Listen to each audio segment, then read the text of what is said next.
Imaginen por un momento el ojo más grande del mundo. No uno biológico, claro, sino uno construido por humanos, hecho de cristal y metal, y apuntando siempre al cielo desde la cima de una montaña, en una isla. Hoy vamos a analizar a fondo una de estas maravillas de la ingeniería moderna, el Gran Telescopio Canarias. Exacto. El objetivo es desglosar no solo qué es el Gran Telescopio, que muchos conocen como Gran Tecan o GTC, sino porque su existencia es tan relevante. Vamos a ver las claves de su construcción, la tecnología que parece casi de ciencia ficción y por qué es una pieza fundamental en la astronomía de hoy. Es que es un proyecto colosal.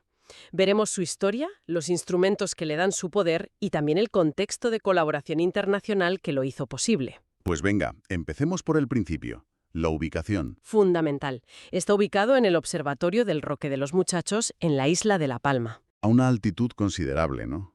Sí, a 2.267 metros. Y el dato clave, para empezar, es su tamaño, El diámetro. el diámetro. Es un telescopio reflector de 10,4 metros. 10,4. Eso es, lo que lo convierte en el telescopio óptico de una sola apertura más grande del mundo. Vale, vamos a desgranar eso. El nacimiento de un gigante. ¿Cómo se construye algo tan enorme en un lugar tan remoto? Pues con mucho tiempo y mucho esfuerzo. No fue cosa de un día para otro, claro. La planificación, según las fuentes, empezó en 1987. Imagínate, en el 87.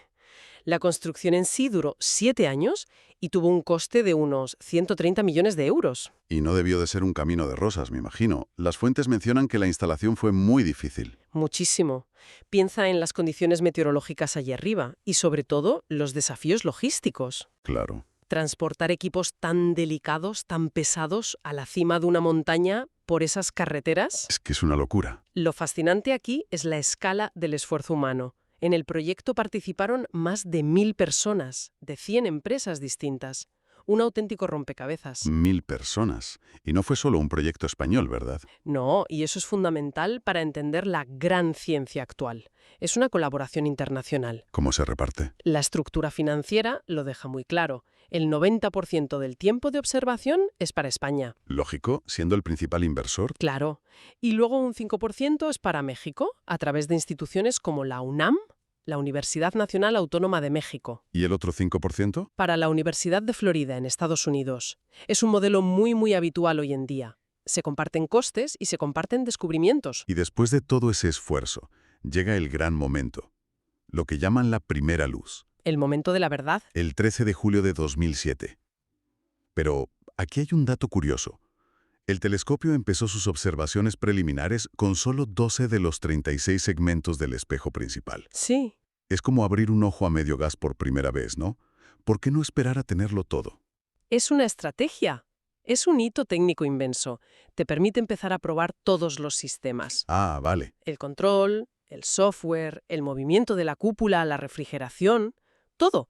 Así, cuando instalas la última pieza, ya llevas meses de pruebas y calibraciones. Es mucho más eficiente. Tiene todo el sentido. Y ya la inauguración oficial fue un evento por todo lo alto. El 24 de julio de 2009. Sí, fue la puesta abre largo, presidida por el rey Juan Carlos I, con más de 500 astrónomos, funcionarios, periodistas, de Europa y América. Un evento mundial. Vale, aquí es donde la cosa se pone realmente interesante para mí.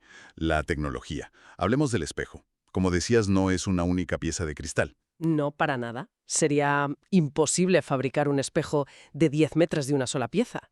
Se deformaría por su propio peso. Entonces, ¿cómo es? Es un mosaico. Son 36 segmentos hexagonales. Como un panal de abejas gigante. Esto siempre me ha parecido increíble.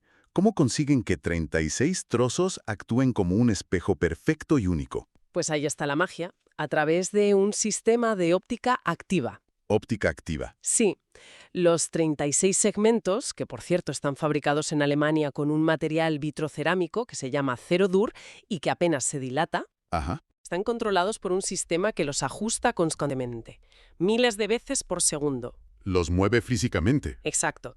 Unos pequeños actuadores los empujan y tiran de ellos con una precisión de nanómetros para que trabajen juntos como una única superficie reflectante perfecta. O sea, no es un espejo estático. Para nada. Es un espejo inteligente y dinámico. Se corrige a sí mismo en tiempo real para compensar la gravedad, el viento, los cambios de temperatura, todo. Es alucinante. Y todo eso para conseguir una superficie colectora total de 78,54 metros cuadrados. casi 80 metros cuadrados. Un cubo de luz gigantesco. Y luego están los instrumentos, que serían como las retinas de este gran ojo, ¿no? No es solo mirar, es analizar esa luz que se recoge. Justo. El telescopio concentra la luz, pero los instrumentos son los que hacen la ciencia. Por ejemplo, en las notas aparece Osiris. Fotógrafo para luz visible. ¿Qué significa eso? Pues que puede hacer dos cosas. Por un lado, tomar imágenes directas, fotos de galaxias lejanas, nebulosas, en un campo de visión de 7 por 7 minutos de arco. Y por otro. Y por otro, que es lo más potente, puede hacer espectroscopía. Descompone la luz de un objeto en sus colores, como un arco iris. ¿Y en ese arco iris? En ese arco iris, los científicos pueden leer de qué está hecho el objeto, su temperatura, a qué velocidad se mueve. Es como leer el código de barras de una estrella. ¡Qué pasada! Y también está Megara, que suena todavía más futurista. Megara es una maravilla de la ingeniería. Es un espectrógrafo de alta resolución, pero lo que me llama la atención es su capacidad multiobjeto. ¿Así? Dice que puede observar 92 objetos a la vez. 92. A la vez. ¿Cómo? Usando posicionadores robóticos y 1267 fibras ópticas. Suena a ciencia ficción, ¿verdad? Pues es exactamente eso. Imagina que tienes una zona del cielo que quieres estudiar. Vale. Los astrónomos seleccionan 92 estrellas o galaxias de interés en esa zona. Y entonces 92 pequeños brazos robóticos, Robots. sí, 92 mini robots, cada uno con una fibra óptica en la punta, se mueven con una precisión de micras hasta que cada fibra queda exactamente encima de su objetivo. ¿Y no chocan entre ellos? El software que los controla es una locura, calcula las trayectorias para que no haya colisiones. Una vez que están en posición, cada fibra óptica lleva la luz de su objeto hasta el espectrógrafo, que analiza las 92 señales a la vez. Multiplica la eficiencia por 92. Exacto.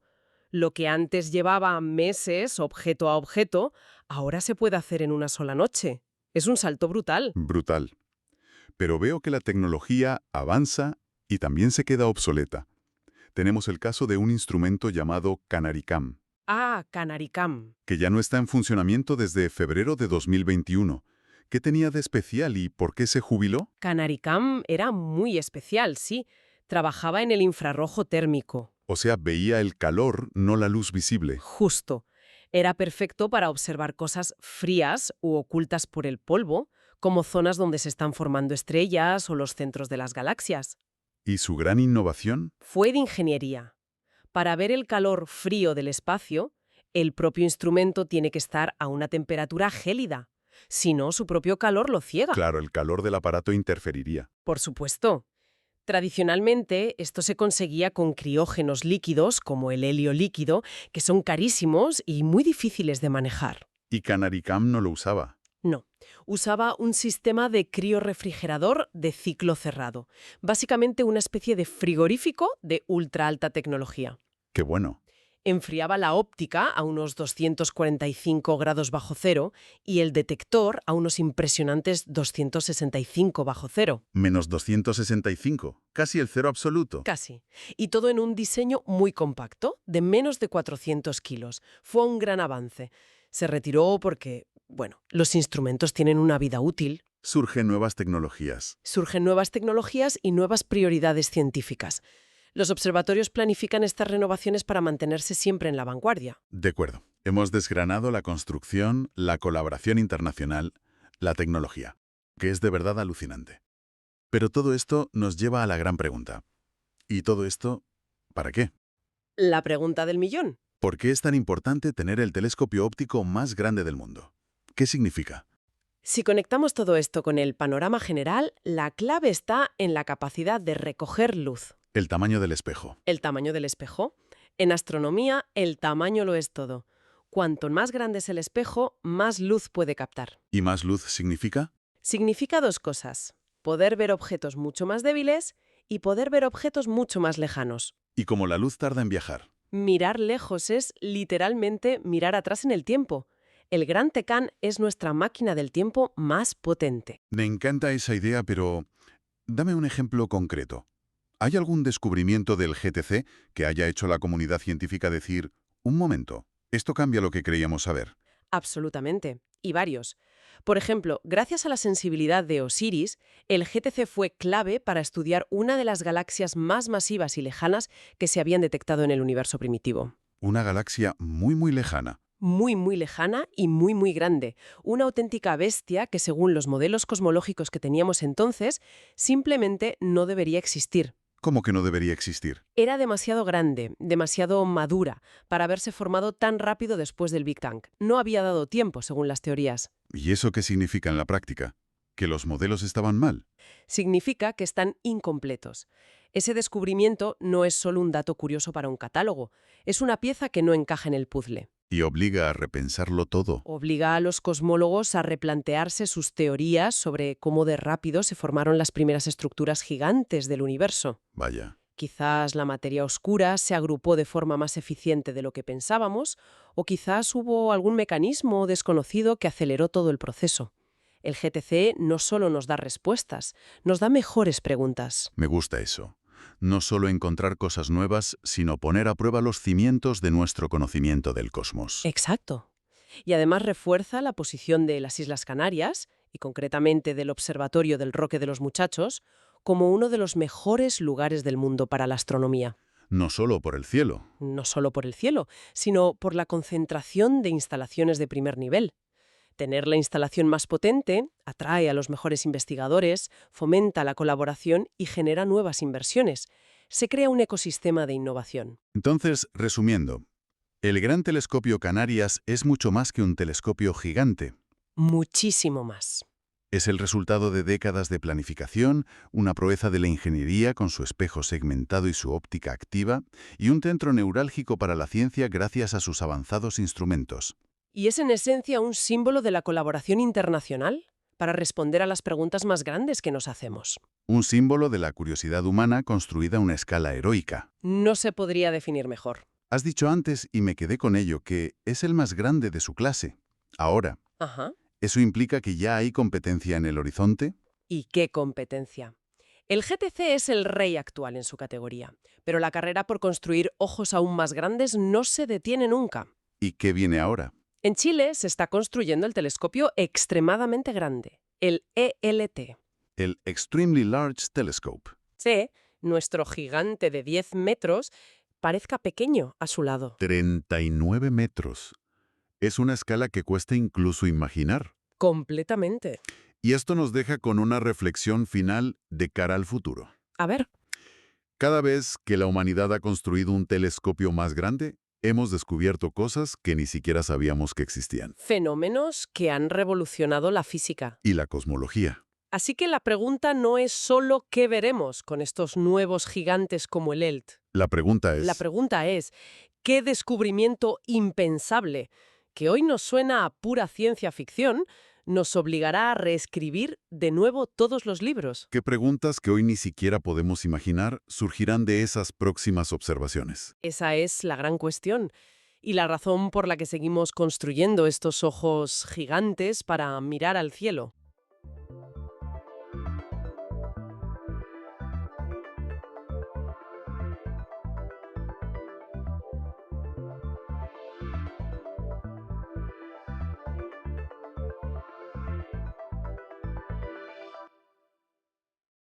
Saludos y bienvenidos. Hoy nos sumergimos en un tema que parece estar por todas partes, desde textos de hace milenios hasta, bueno, el feed de cualquier red social, la numerología. Nos han llegado varias fuentes, sobre todo un artículo muy completo, que intenta desentrañar esta creencia, ¿no? Esta relación mística entre los números y lo que nos pasa. Sí, y el objetivo yo creo que es ir un poco más allá de la superficie. No se trata solo de si te lo crees o no te lo crees. Es más bien entender por qué esta idea ha sido tan persistente. Tan poderosa a lo largo de la historia. Es una exploración de cómo el ser humano busca patrones, busca un significado, en un universo que a menudo parece caótico. Exacto. Vamos a analizar de dónde viene, cómo funciona y, lo que a mí me parece más alucinante, su relación extraña y complicada con la ciencia, con la ciencia pura y dura. Vamos a ver cómo algo tan abstracto como un número puede llegar a definir la construcción de una muralla, o el nombre de una política, o incluso las obsesiones de un premio Nobel de Física. Es un viaje a cómo intentamos ordenar el cosmos. Y como veremos, esa línea entre el orden místico y el orden científico es mucho, pero mucho más borrosa de lo que podríamos pensar. Bien, pues empecemos por lo más básico. A ver, en esencia, la numerología es la creencia en una relación oculta, mística, entre un número y uno o más eventos. Y también se aplica al valor numérico de las letras, en palabras, en nombres. Y aunque la palabra numerología suena muy moderna, y de hecho lo es, apareció por primera vez sobre 1907.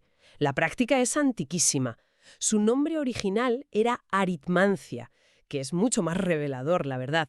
Viene del griego arismos, que es número, y manteia, que es adivinación. O sea, literalmente, adivinar a través de los números. Entiendo la idea de la adivinación, pero uno tiende a pensar en algo más personal, ¿no?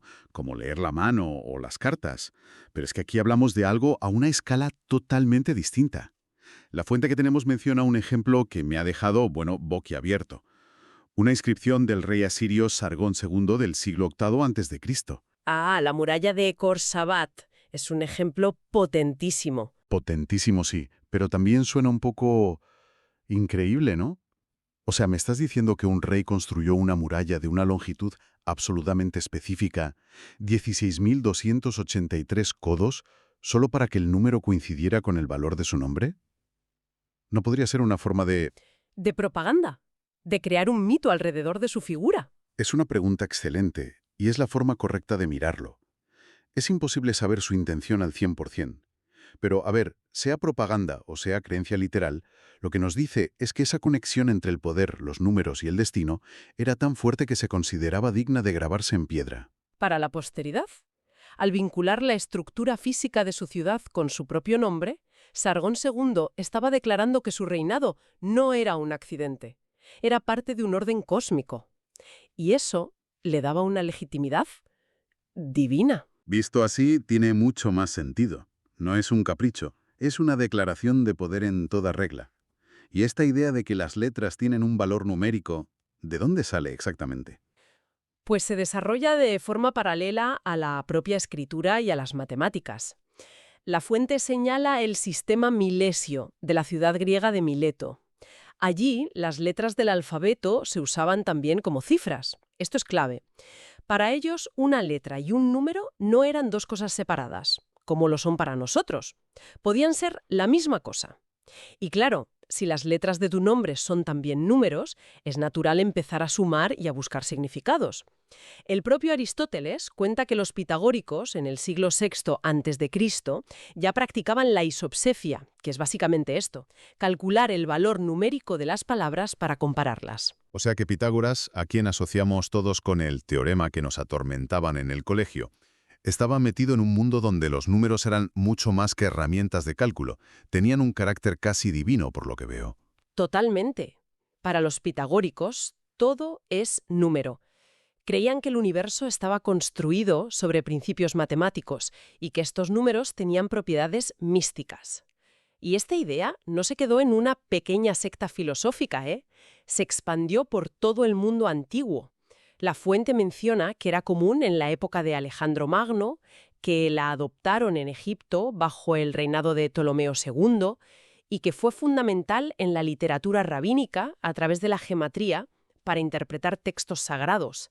No era una superstición marginal, era una herramienta intelectual de prestigio. Vale, entiendo que era importante para ellos. Pero en la práctica, ¿cómo funciona? Porque todo se basa en asignar un número a una letra y eso, a primera vista, parece bastante arbitrario. ¿Hay un único método? ¿Qué va? En absoluto. Y ahí está una de las claves. Hay muchísimos sistemas diferentes, cada uno con su propia lógica. El que más se usa hoy en día, el que te encuentras en cualquier web de numerología, es el llamado método pitagórico. Es muy sencillo. Asigna a las letras del alfabeto latino un número del 1 al 9. La A es 1, la B es 2, hasta la I, que es 9. Luego la J vuelve a ser 1, la K es 2 y así. Parece un sistema bastante simple, la verdad. Casi de juguete. Había otros más complejos. Muchísimo más complejos. La fuente describe el sistema de Heinrich Cornelius Agrippa, un famoso ocultista del siglo XVI. Su tabla, que publicó en los 3 libros de filosofía oculta, es fascinante.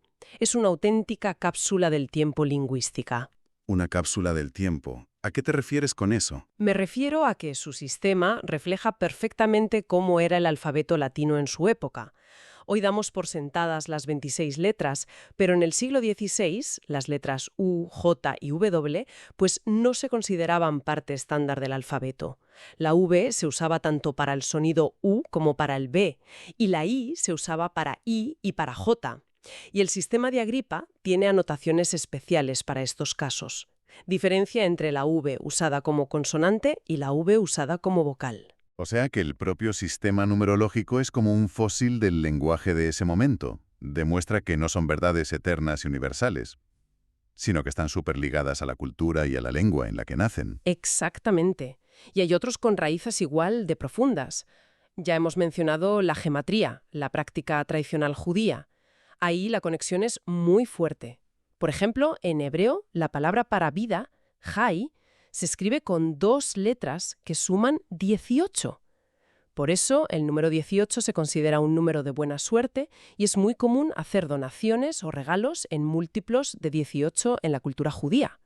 No es una coincidencia, es un significado cultural construido sobre el valor numérico de una palabra que es fundamental. Ese ejemplo lo hace todo mucho más tangible, la verdad.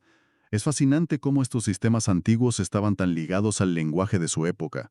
Pero hoy en día dudo que mucha gente esté consultando los grimorios de Agrippa. Lo que sí se ve por todas partes, al menos en redes sociales, son los llamados números angelicales, el 111, el 444, gente que los ve en la matrícula del coche de delante, en la hora, en el ticket de la compra. ¿De dónde sale este fenómeno? Pues a diferencia de los sistemas milenarios que hemos comentado, este es un fenómeno muy reciente. La fuente lo data con precisión. Fueron definidos y popularizados en 2004 por Doreen Virtue y Lynette Brown.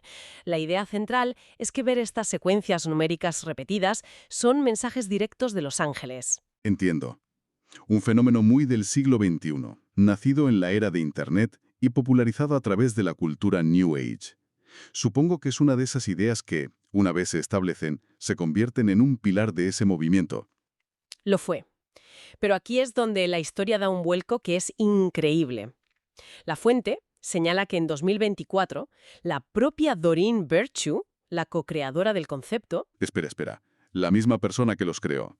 la misma, en una entrevista renunció públicamente a toda la idea. No puede ser. Eso lo cambia todo.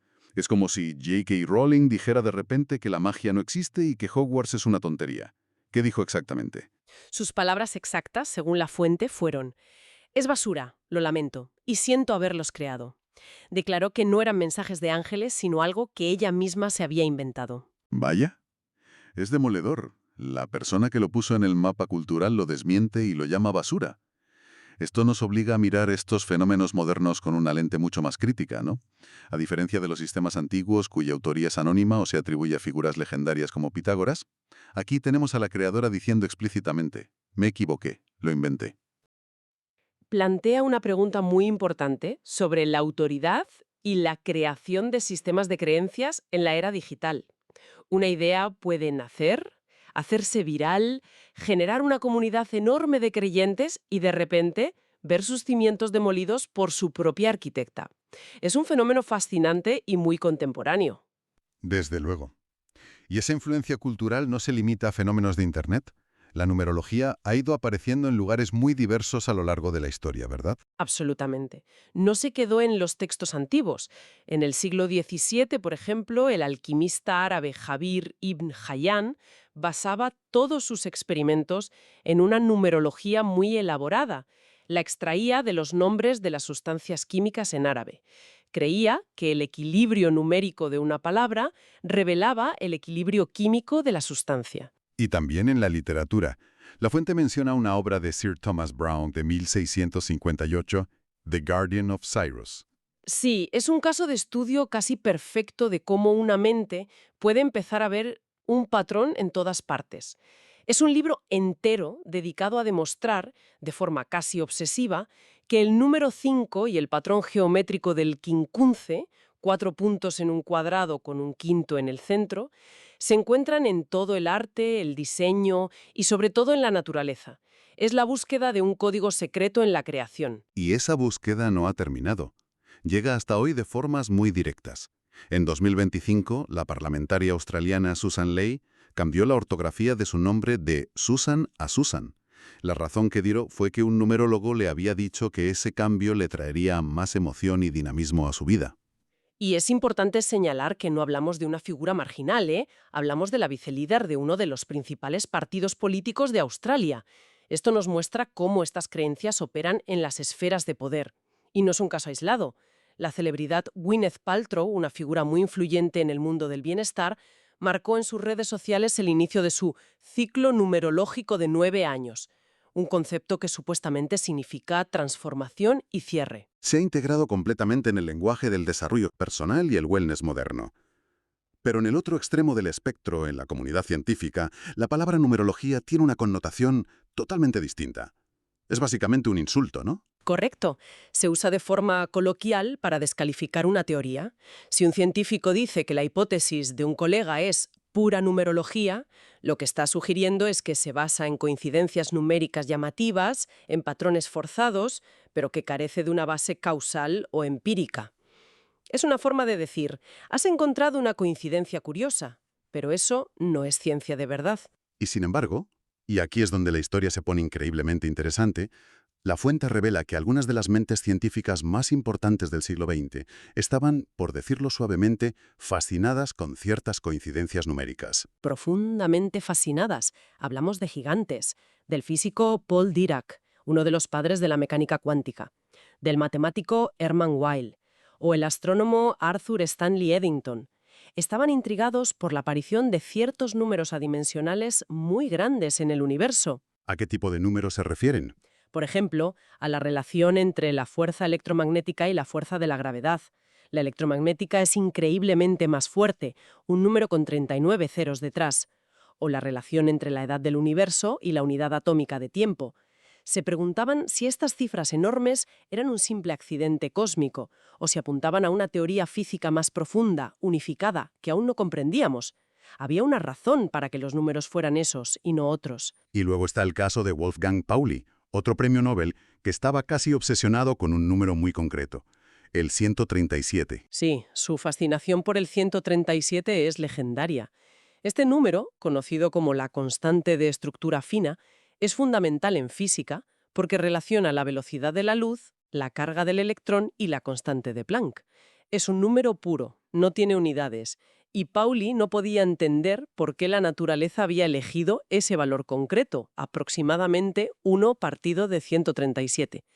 Su búsqueda de una explicación trascendió la física y se adentró en la filosofía y el misticismo. Es increíble pensar en estos pilares de la ciencia moderna dándole vueltas a preguntas que suenan casi místicas.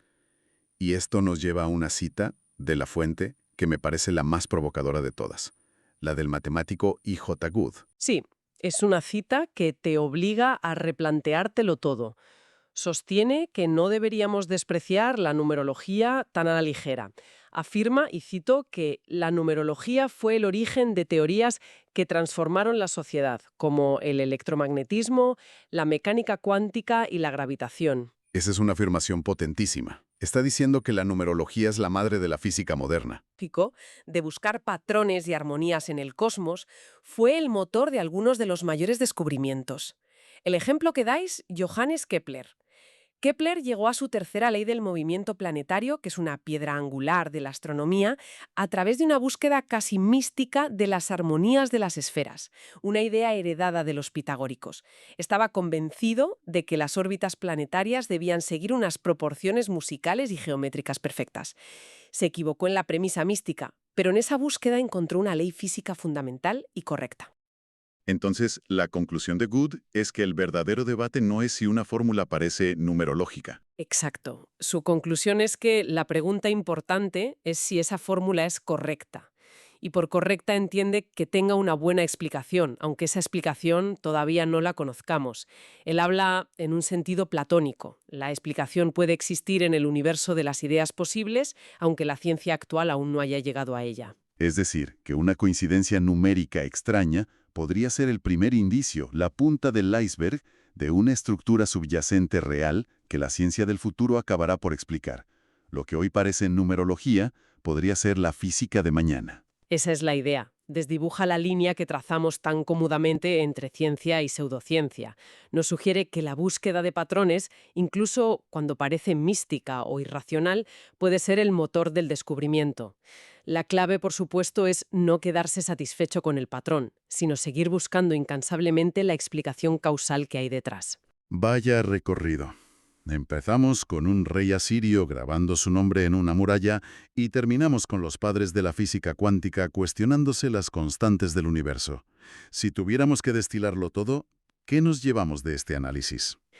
Creo que lo fundamental es que la numerología, en todas sus formas, desde la antigua aritmancia hasta los repudiados números angelicales, es un síntoma de un rasgo humano increíblemente profundo y persistente.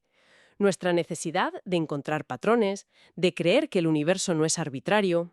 Es una búsqueda de un orden subyacente, de que las cosas pasan por una razón y que esa razón se puede encontrar, o incluso calcular.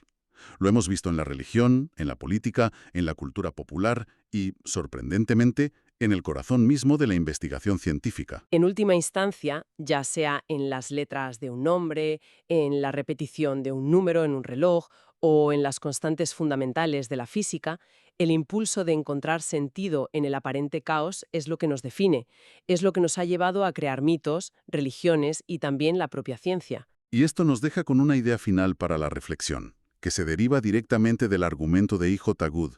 Si una fórmula numerológica puede ser en realidad una teoría correcta que aún no entendemos, ¿dónde trazamos la línea? ¿Cómo distinguimos entre el reconocimiento de un patrón significativo que la ciencia aún no ha descubierto y la simple proyección de nuestros deseos de significado sobre la pura aleatoriedad? Y sobre todo, ¿cómo podríamos estar seguros de la diferencia?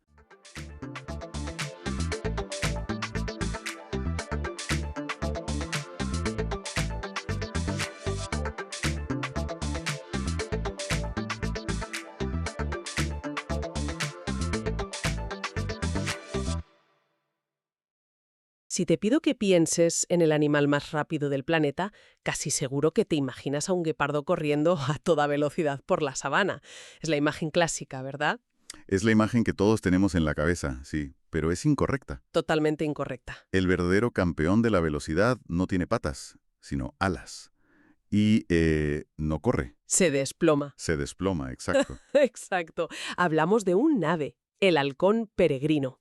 Y esa velocidad de vértigo es solo el punto de partida. Hoy vamos a analizar a fondo a esta familia de aves, el género falco, basándonos en un material de consulta muy completo. La misión es entender qué hace a un halcón, pues ser un halcón. Y no es tan obvio como parece. Para que nos hagamos una idea del nivel del que estamos hablando, el dato de apertura es inevitable. La velocidad de un halcón peregrino en picado se ha llegado a cronometrar en 390 kilómetros por hora. 390.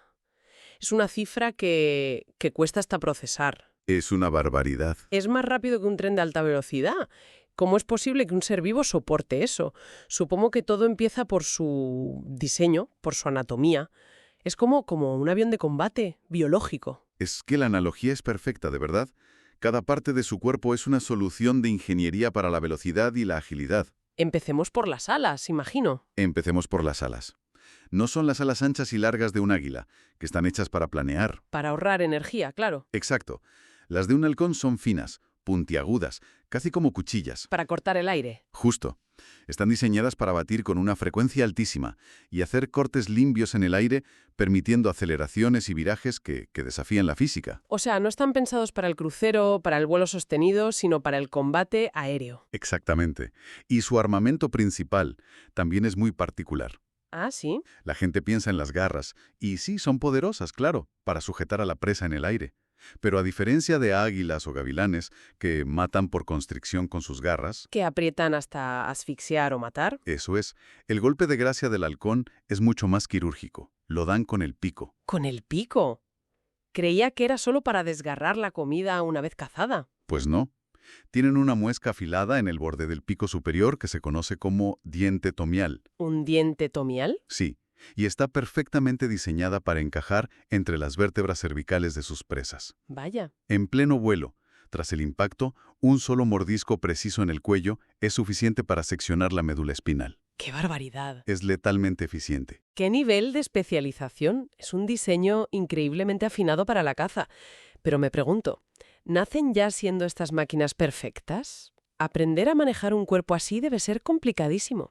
¿Tienen alguna ventaja los polluelos para no estrellarse en su primer vuelo? Lo fascinante es que la naturaleza les da una ayuda. Fíjate, los halcones jóvenes en su primer año tienen las plumas de vuelo, las primarias y las secundarias, un poco más largas que las de un adulto. Más largas. ¿Y eso en qué les ayuda? No parece muy aerodinámico. Pues al revés, les confiere un perfil alar ligeramente más ancho y redondeado. Ujú. Y eso les proporciona mayor sustentación y control a bajas velocidades. Es decir, Les hace el vuelo más fácil. mucho más fácil. Y más tolerante a errores, sobre todo en los despegues y aterrizajes, que son las fases más críticas. O sea, que es como si tuvieran... Literalmente como si la evolución les hubiera instalado unas ruedas de entrenamiento aerodinámicas. Me parece una solución brillante. Unas ruedas de entrenamiento que se caen solas cuando ya no las necesitas. Una vez que dominan el vuelo y se convierten en pilotos expertos, mudan esas plumas por las de adulto, que ya son más cortas, más afiladas. Optimizadas para la velocidad pura. Ahí está. Hablando de diferencias, el tamaño también varía una barbaridad dentro del género.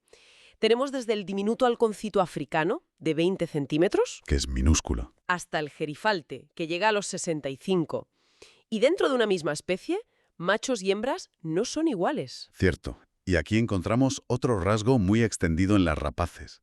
El dimorfismo sexual inverso. Inverso. Inverso, porque al contrario que en muchos mamíferos, aquí la hembra es la que suele ser significativamente más grande y robusta que el macho. Lo cual, evolutivamente, parece extraño a primera vista. ¿Por qué iba a ser una ventaja que el macho fuera más pequeño? Pues, a ver, la hipótesis más sólida es que es una estrategia para optimizar la caza, ¿Cómo? para reducir la competencia dentro de la pareja.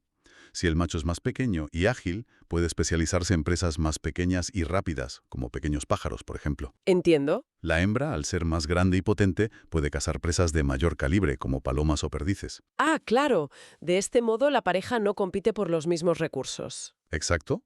Juntos cubren un espectro de presas mucho más amplio, lo que aumenta las probabilidades de traer comida al nido. Es una optimización total del equipo de caza, cada uno con su especialidad. Una división del trabajo perfecta. Ya hablando de optimización, ese hardware del que hablas, todo ese diseño físico, solo tiene sentido si el software que lo controla es igual de impresionante.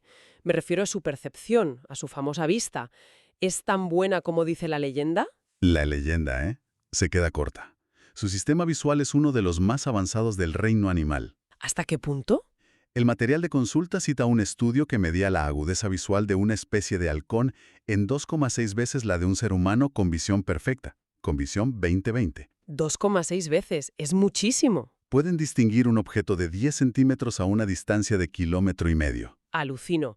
Es como llevar incorporados unos prismáticos de gama alta. Prácticamente. Y no solo es la agudeza, la resolución, sino la velocidad de procesamiento, ¿no? A eso iba. Para volar a 300 kilómetros por hora, tu cerebro tiene que procesar el mundo a una velocidad de fotogramas que ni podemos imaginar. Exacto. Su percepción temporal es mucho más rápida que la nuestra. Lo que para nosotros sería una imagen borrosa e incomprensible, para ellos es una secuencia de eventos clara y nítida. Que les permite ajustar su trayectoria en milisegundos para interceptar a una presa. ¿En milisegundos? Es otro nivel de percepción de la realidad. Volviendo a la velocidad, que es lo que nos ha dejado boquiabiertos al principio, el material da 2 cifras. Una velocidad común de 320 km por hora y el récord de 390. ¿Cuál es la diferencia funcional entre ambas? ¿O es que una es una exageración? No, ambas son reales. La cifra de 320 km por hora es su velocidad, digamos, operativa. ¿La que usan para cazar? Eso es, la que alcanzan de forma rutinaria en un picado de caza normal para sorprender a sus presas. Vale. ¿Y los 390? El récord de 390 km por hora se midió en un picado casi perfectamente vertical, en condiciones ideales. Ah, vale. Representa el límite físico y aerodinámico de su diseño. Es la velocidad terminal que pueden alcanzar, que por cierto es mucho mayor que la de un ser humano en caída libre. Es que no hay comparación posible. Ninguna. Son, sin ningún género de dudas, los seres vivos más rápidos en movimiento autopropulsado. Es alucinante. Tenemos una máquina biológica optimizada al extremo para la velocidad y la precisión. Pero la mayor sorpresa para mí ha sido descubrir de dónde vienen. Su lugar en el árbol de la vida no es el que una se esperaría. Aquí es donde la genética ha dinamitado por completo la clasificación clásica. ¿A qué te refieres? Durante siglos hemos agrupado a las aves de presa por su apariencia. Picos ganchudos, garras afiladas, dieta carnívora. Lo lógico. Parecía lógico pensar que halcones, águilas, gavilanes y buitres formaban un único gran grupo de depredadores. Es lo que se conoce como evolución convergente, ¿verdad? Cuando linajes distintos desarrollan soluciones similares para problemas similares. Es un caso del libro de texto. Porque los análisis de ADN de las últimas décadas han revelado algo que nadie, pero nadie, esperaba. A ver, Los halcones no están estrechamente emparentados con el resto de rapaces diurnas. ¿cómo? Sus parientes vivos más cercanos son los loros y los pájaros cantores, el orden de los paseriformes. Un momento, para. ¿Me estás diciendo que un halcón gerifalte, el depredador del Ártico, tiene un parentesco más cercano con un canario o un guacamayo que con un águila real? Exactamente eso. Pero eso va en contra de todo lo que vemos.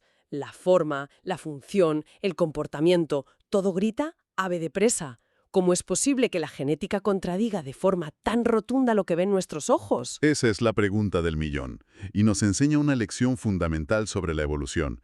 El ancestro común que compartieron halcones y loros hace millones de años probablemente no era ni un superdepredador ni un genio imitador de sonidos. Sería algo más generalista. Algo más generalista. Lo que esto demuestra es que el kit de herramientas genético de ese ancestro tenía el potencial para diverger de formas extremas. ¿Y vaya si divergió? Totalmente. Un linaje evolucionó hacia la inteligencia social, la complejidad vocal y la dieta frugívora, que son los loros. ¿Y el otro? Una de las bifurcaciones más espectaculares del árbol evolutivo de las aves. Es un giro de guión total. Y es un linaje muy antiguo, por lo que parece. El registro fósil sitúa a los primeros falcónidos hace unos 55 millones de años, Un linaje antiquísimo. con un posible origen en Norteamérica o África. Sí, aunque el registro fósil es algo fragmentario. Y esa historia también ha dejado su huella en las palabras que usamos para describirlos. En la etimología. Exacto. Por ejemplo, el propio nombre del género, falco, viene del latín tardío falx. ¿Y qué significa falx? Significa hoz, una clara alusión a la forma curvada de sus garras. Qué bueno. También es curioso el término para el macho, torzuelo, que viene del latín tertius, tercero. Sí, y hay dos teorías. La más probable tiene que ver con lo que comentábamos antes. El macho es aproximadamente un tercio más pequeño que la hembra. Es verdad. La otra, más folclórica, decía que solo 1 de cada 3 huevos era macho. Pero la del tamaño tiene más sentido. Son pequeños detalles lingüísticos que encapsulan su biología. Exacto. Todo esto nos lleva a un género increíblemente diverso. Para intentar poner orden, los expertos lo han dividido informalmente en 4 grandes grupos. Informales, o sea, no basados en genética estricta. No, más bien en la apariencia y el estilo de vida. De acuerdo. Veamos esos 4 modelos de halcón. Me pregunto, ¿qué nos dice esta diversidad sobre las presiones evolutivas? ¿Por qué la naturaleza no se conformó con un solo diseño? Es una cuestión de especialización y de explotación de nichos diferentes. El primer grupo, el de los cernícalos, es un ejemplo perfecto. Los cernícalos. Son halcones pequeños, compactos, de tonos pardos. Su gran habilidad es la de cernerse. Quedarse quietos en el aire. Justo. Quedarse suspendidos en un punto fijo, batiendo las alas mientras escanean el suelo en busca de roedores o insectos grandes. ¿Sacrifican la velocidad punta por la capacidad de observación estática? Precisamente. El diseño del cernícalo es una obra maestra de la eficiencia energética para cazar presas lentas en el suelo. Es un enfoque completamente diferente. Al del segundo grupo, los halcotanes. Estos son de tamaño mediano, esbeltos, de un color gris pizarra muy oscuro. ¿Y estos a qué se dedican? Son los especialistas en la caza de otras aves al vuelo. Caza aire-aire. Pura caza aire-aire.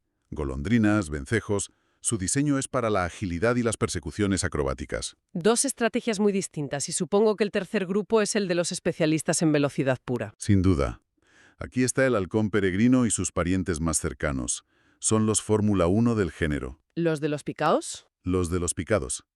Aves potentes con su característico capirote y bigotera negros, diseñados para los ataques a alta velocidad sobre presas de tamaño medio como palomas. Son la encarnación de la estrategia de ataque relámpago desde grandes alturas. Y queda el cuarto grupo, los hierohalcones, Los hierohalcones. que incluye a los más grandes, como el gerifalte.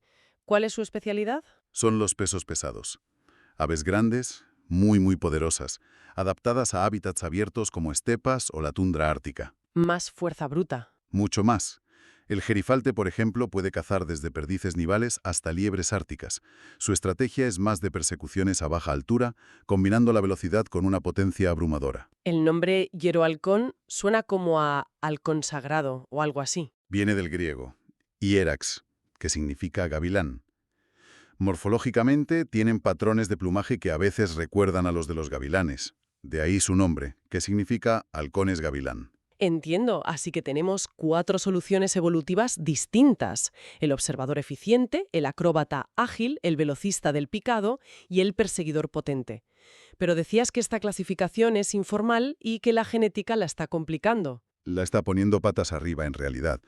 Los estudios de ADN mitocondrial, por ejemplo, muestran que algunos cernícalos, a pesar de parecerse mucho, no están tan emparentados entre sí. ¿Ah, no? El cernícalo americano, por ejemplo, parece pertenecer a un linaje distinto al del cernícalo vulgar europeo. Vaya. Y además, la hibridación es muy común, sobre todo entre las especies grandes como los hierohalcones y el peregrino. En cautividad y a veces en la naturaleza, sus linajes se mezclan. La naturaleza es más desordenada de lo que nos gustaría. Mucho más fluida y compleja de lo que sugieren nuestras cajas de clasificación. La genética siempre recordándonos que las apariencias engañan. Bien, hemos cubierto una cantidad de terreno increíble, desde la física del vuelo a la biología molecular. Si tuviéramos que destilarlo todo, ¿cuáles serían las grandes ideas que definen a un halcón? A ver, creo que la primera idea es que son una solución evolutiva única. A pesar de su parecido con otras rapaces, su combinación de velocidad, visión y ese método de caza tan específico con el diente tomial, Los convierte en algo aparte. los convierte en algo aparte, en un linaje de depredadores aéreos con su propio manual de instrucciones. La segunda, inevitablemente, es esa sorprendente historia familiar. Sin duda, su parentesco con loros y pájaros cantores es una lección magistral sobre cómo la evolución puede tomar caminos radicalmente distintos desde un mismo punto de partida. Nos obliga a replantearnos nuestras ideas preconcebidas. Y a entender que el aspecto de un animal es solo el resultado de su función, no necesariamente de su linaje. Y la tercera, diría que es la adaptabilidad. Por supuesto, esa diversidad que hemos visto en los 4 grupos es la prueba de su éxito. Han conquistado todo el planeta. Han logrado adaptar su diseño básico para prosperar en casi todos los ecosistemas, desde los desiertos hasta el círculo polar ártico. Demuestra la increíble plasticidad y eficacia de su plan corporal. Son, en definitiva, uno de los grandes triunfos de la evolución. Me queda una última reflexión, algo que se menciona en el material de origen y me ha dejado pensando. Dime, Nos dice que la mayoría de los géneros de aves que vemos hoy aparecieron en el registro fósil hace menos de 10 millones de años. sí, son relativamente recientes. Sin embargo, el linaje de los halcones se remonta hasta 55 millones de años. Esto plantea una pregunta fascinante. Si existían mucho antes que la mayoría de las presas y los ecosistemas que conocemos hoy, ¿qué tipo de depredadores eran esos halcones ancestrales del Eoceno? ¿Qué presas cazaban en un mundo tan diferente? ¿Y qué presiones evolutivas los fueron moldeando durante decenas de millones de años hasta convertirlos en los amos del cielo que vemos hoy?